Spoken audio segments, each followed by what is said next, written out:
Hey, McGinn, welcome back to our read alouds. It's Mr. Lohn. Great to see you, and I'm excited to go into another story with you, one that will hopefully make you smile, laugh.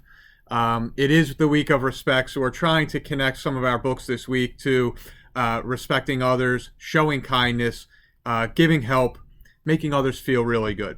So today's book is called No Hugs for Porcupine, and the author is Zoe Waring. And I had a chance to read this one last night with one of my daughters, and we both definitely smiled as we took a look at this book. So here we go with No Hugs for Porcupine.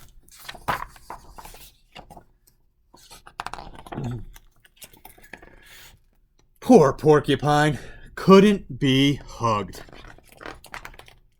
The forest animals, who loved hugging each other, twittered behind Porcupine's back. "He's too prickly," said Fawn. "He's so grumpy," said Rabbit. Moose, Fox, Beaver, and Owl agreed. "Who could ever hug Porcupine?" exclaimed Otter.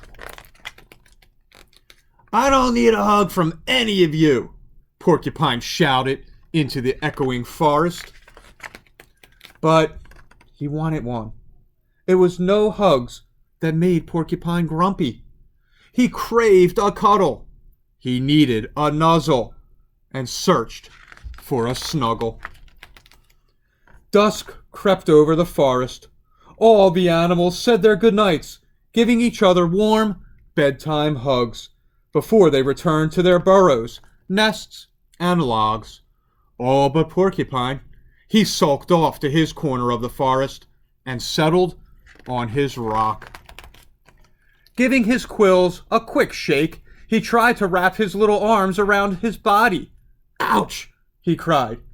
Even Porcupine couldn't hug Porcupine. He felt extra grumpy. Porcupine picked up one of his quills from the mossy ground. "Perhaps I can do something about these," he thought. He tried shaking again, harder this time, but only a few quills fell off. He tried rubbing his back against a tree to blunt the spikes, but his quills were sharp as ever. "Maybe I can cover myself in moss."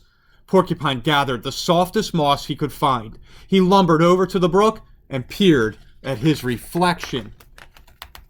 "You look silly," said a voice. Porcupine turned and spotted Armadillo. He dropped the moss to the ground. "That's much better," Armadillo said. "It's not much better," said Porcupine, grumpier than before. "I will never get a hug now." "Cheer up, Porcupine," said Armadillo. "Would you like a kiss instead?" "A kiss? What's a kiss?" "May I have one, please?" asked Porcupine. "Mwah!" Armadillo pecked a quick kiss on Porcupine's little nose. "There," Armadillo said. "That's a kiss." Porcupine felt happy and warm, and not the least bit grumpy. He wanted to show all the forest animals this kiss, but was afraid they would not give him the chance. "Don't worry," said Armadillo. "We can show 'em together." "Okay," mumbled Porcupine nervously. And then they made their way back through the forest. "Where did you go, Porcupine?" the animals cried. "We've missed you." "I was sad," Porcupine muttered, "because you said I couldn't be hugged." "It's not that we don't want to hug you," said Fawn. "We're just afraid of your prickly quills." Armadillo said, "Well, in that case, Porcupine could give you a kiss if you want, because porcupine kisses are not prickly." "A kiss?" said Rabbit, twitching his nose. "May I have one, please?" said Otter, bounding up to Porcupine. "Sure," said Porcupine. "Mwah! That wasn't prickly at all," said Otter. "In fact, it was very nice." Porcupine smiled. "I want a kiss too," said Fawn. "So do I," said Rabbit. All the forest animals asked Porcupine if they could also have a kiss. So he very carefully planted pecks, kissed cheeks, and nudged noses. Dawn broke over the forest.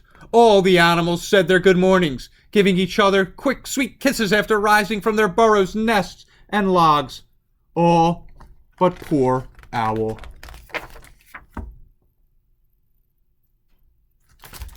I hope everyone enjoyed that story. They found a nice solution.